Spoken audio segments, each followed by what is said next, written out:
woman, the queen, the boss queen that will set you straight, has taken the time to call in tonight to give us some tips. That's my thing. Catherine Trotter, how are you, queen? I am well. First, I just want to say thank you and thanks to the whole team for allowing me to be on the show tonight. Oh, no. But we are excited to have you on the show. So we thank you for actually joining us tonight. So the first thing I want to talk to you about is your passion for seeing individuals with a vision come to light. How is it that you got started in helping individuals really master the idea of a business and then bringing it to fruition? Absolutely. So my journey started in 2002 when I actually first incorporated my own organization. I was working at an organization, but I was following to bring together programs, bring funds on the table. When the funds came short and sweet for the youth, they did not put it to the youth. And that was the year I said, you know what?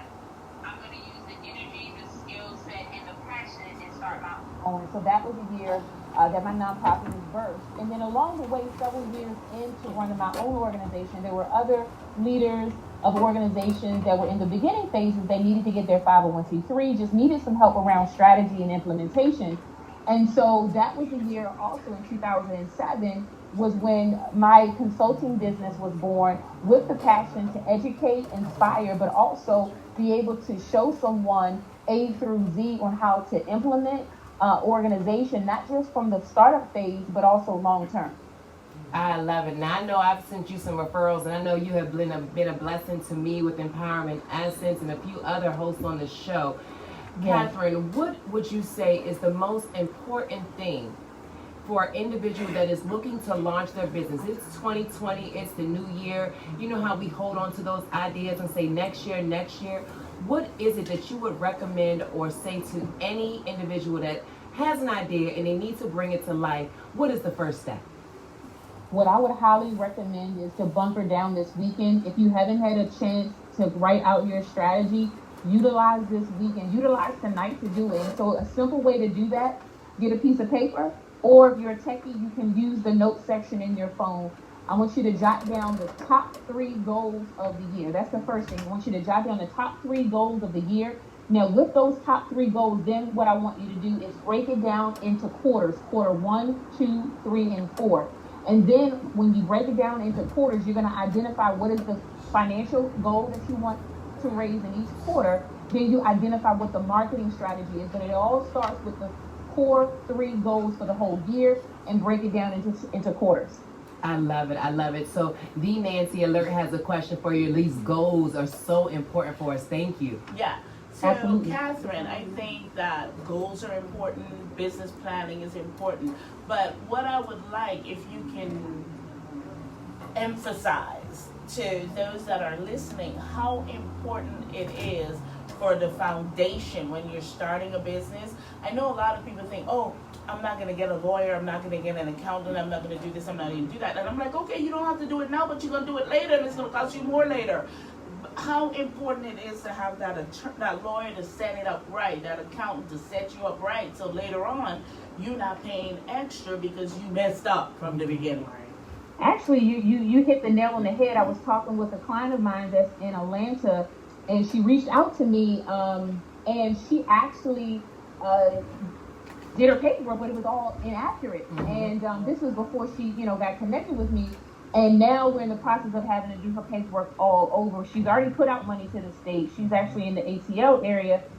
So it's very vital. A lot of times, and this is what I even say to myself, even though I'm a business consultant, if there's an area that I don't know, I'm not going to be the jack of all trades. I'm going to seek out for someone that's skilled in that area and utilize their services. So I think it's so key in the foundational phases. It's so many stories. I had another client that got their business structure set up, but didn't seek out for counsel, and now their business is in kind of a hiatus because now a lot of the foundational paperwork has to be redone. Wow. And how many times do you run into individuals that think they have it? They want to say, listen, I got this, I know what I'm doing, I watched the YouTube video, I went to coaching, I got this, I know how to run my business, or I'm not doing what they do. Well, one of the biggest things that I see ongoing is with the EIN number. A lot of times people jump the gun and get their EIN before they're actually even incorporated. And what happens oftentimes if you're trying to even start a nonprofit, if you create your business structure under a LLC, you cannot file for a 501c3. I see that common mistake like every month. At least one or two clients that are referred to me, they jumped the gun, they filed LLC, and now they want to pursue a 501c3, but they can't. We have to start over. Or they have their EIN, but it was set up under a for-profit structure, and now we have to go through the whole process of getting their EIN converted. So I would just say to individuals that are in their beginning phases, if you have not filed yet, you want to be educated, you want to connect with someone that know how to properly file that. But while in the process, connect with someone that's also going to educate you, not just file the paperwork, but education in the process. That is powerful. I love that, Catherine. So just to talk a little bit, and Dana has a question for you as well, Mr. Unregulated. Can you do me a favor? So I want to make sure we constantly let individuals know how to find you, because you are an amazing coach. You have helped me tremendously, and like I said, you've helped some other hosts. How do they find you other than finding out exactly what you got going on? Because everybody can follow the Speak Life Tour, which is doing amazing things for our youth and for our young adults in the communities in Baltimore. And you're in Florida, which is why you couldn't be here tonight. You are Boston up, Queen. So how do they find you? Tell them the services that they offer, and then we'll take that question from Mr. Unregulated. Absolutely. So if you're tuned in right now, check out my website. It's www.CatherineTrotter.com. That's CatherineTrotter.com. Send me an email, ct@CatherineTrotter.com. If you're interested in learning about the Speak Life Tour, go to speaklifetour.org, which is a performing visual arts tour, also open to individuals that are authors and entrepreneurs as well. It's always been my heart desire not to just serve an individual by processing the paperwork, but make sure they're educated in the process. So I always say what set my company apart is that we have an educational component. So once you go through the coaching program, at the end of it, you're knowledgeable not only how to process paperwork, but how to run your business. Right. Mr. Unregulated? Unregulated? Good evening, Catherine. Oh, wait a minute. Hey, Wait, how you you got the sexy voice. Catherine, You got the sexy voice. Good evening, Catherine. I have more of a, more of a statement and a testimony than a question. For you all that are listening and you have plans, goals, dreams of creating your own 501c3, Catherine has personally worked with me, and I'm telling you, I've had plenty of people to work with me, and we just never got it done. This lady, this sister got it done in less than 2 weeks. Get it done? She will. The articles, the bylaws, the filing, and also with that, the coaching, and it's so much that comes with her services that it prepares you to be successful in managing and establishing your nonprofit.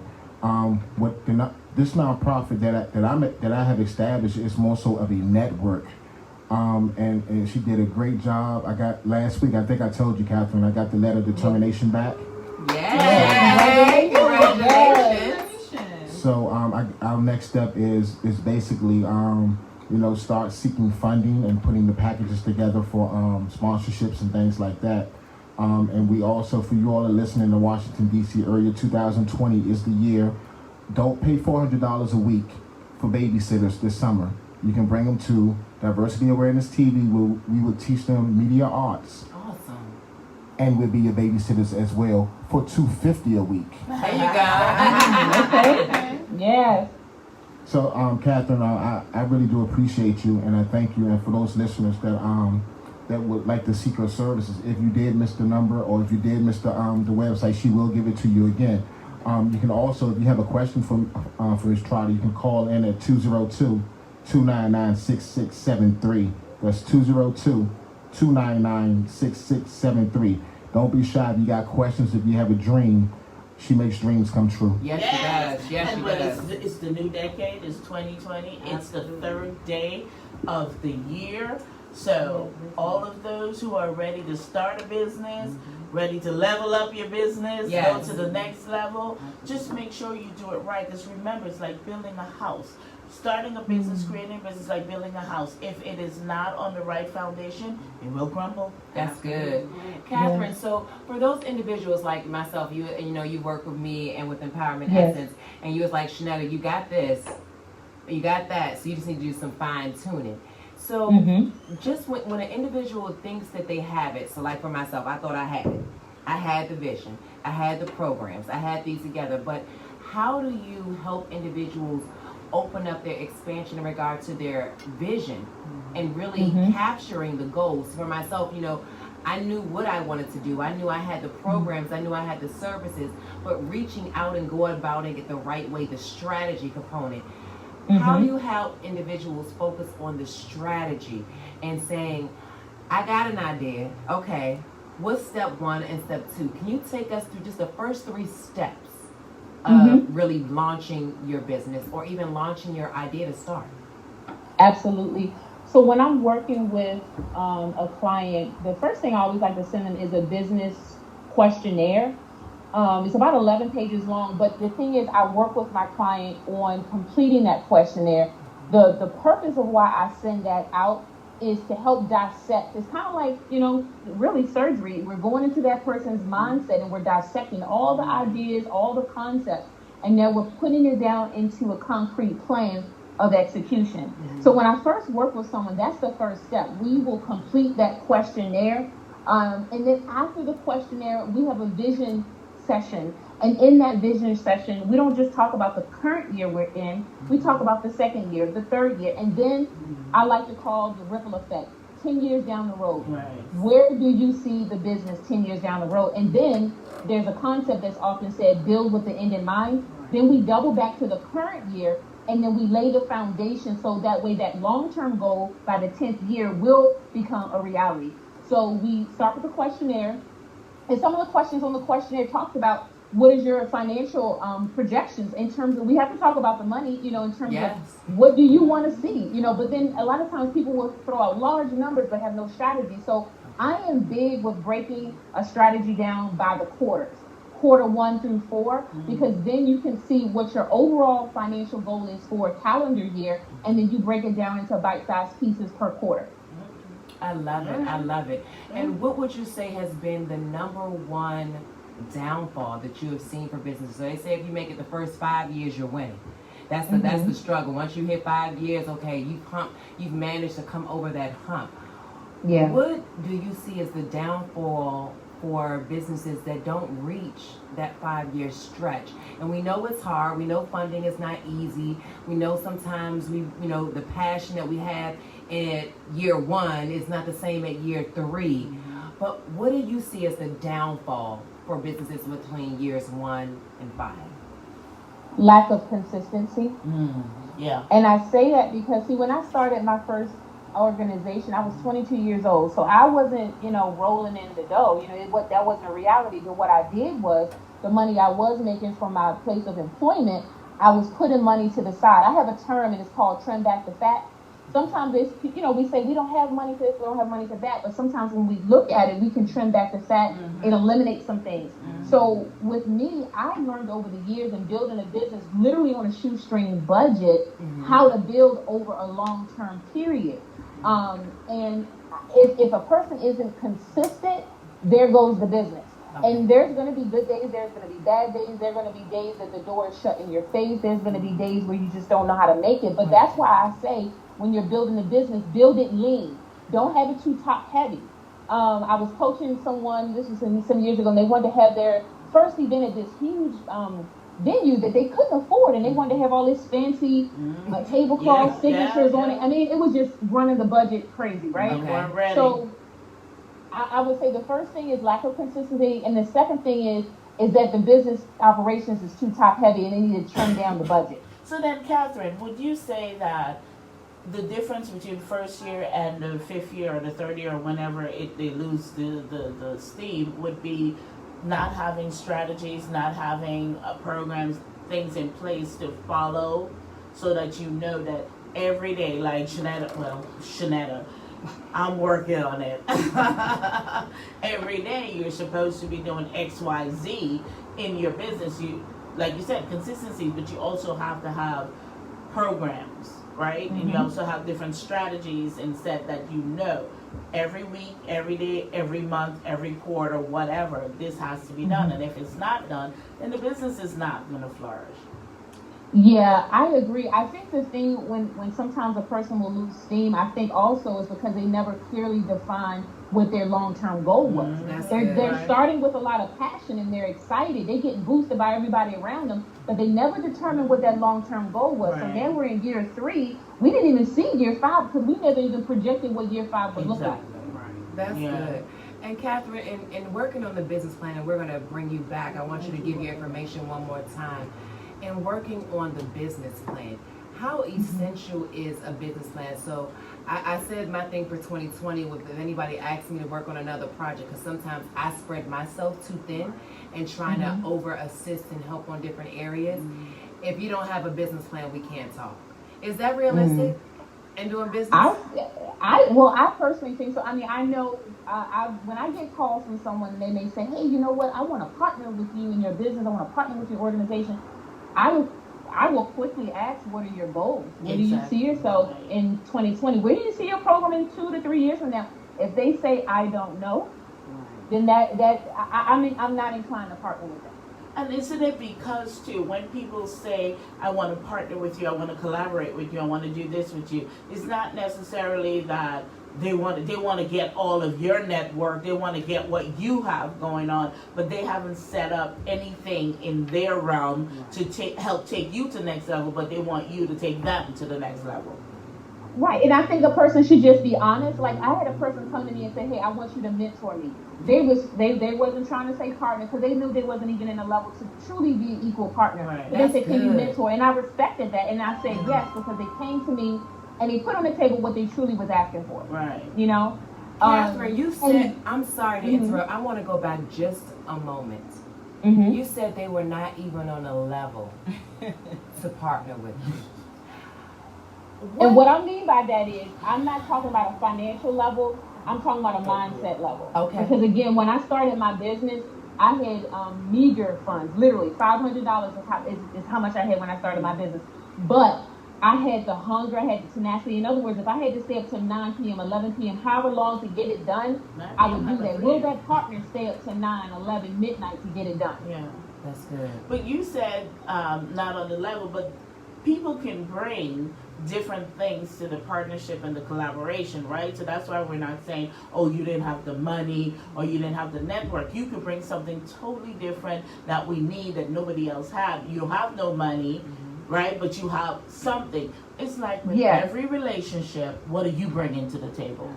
Yeah, because my thing is, I've worked with people that partnered with me that did not have the financial resource, but they had grit, they had hunger. If we needed to be up however early to get the job done, they were right there. Okay. They brought their creativity to the table. That's it has to be an exchange. It's not always money, but it has to be some type of an exchange. Okay. Catherine. We all have something to say to me, right? We all excited. So we're gonna drop off 1 second. We're gonna go to Mr. Unregulated real quick. And then Catherine, before we go to Mr. Unregulated and take his question, can you drop all your social media for us, all your contact information one more time? And then we're gonna take Mr. Unregulated's question and then we're gonna go to a quick break. Right. Yes, ma'am. You can call me at 202-780-7301. Again, that's 202-780-7301. My email is ct@catherinetrotter.com, and my website is www.catherinetrotter.com. And if you want to follow me on social media, Instagram is C Speaks Official, and that's Instagram and Twitter, C Speaks Official. And you can also follow me on Facebook at CTR Strategy Solutions. And Speak Life Tour is all under Speak Life Tour. Yes. All right. Mr. Unregulated. I'm going to hold my question to after the break, but Catherine, would you stay with us after the break? This is Unregulated, Unplugged Conversation, so it can get a little nasty. We'll be right back. We'll be right back. Catherine, I'm going to try to keep you safe, baby. Okay.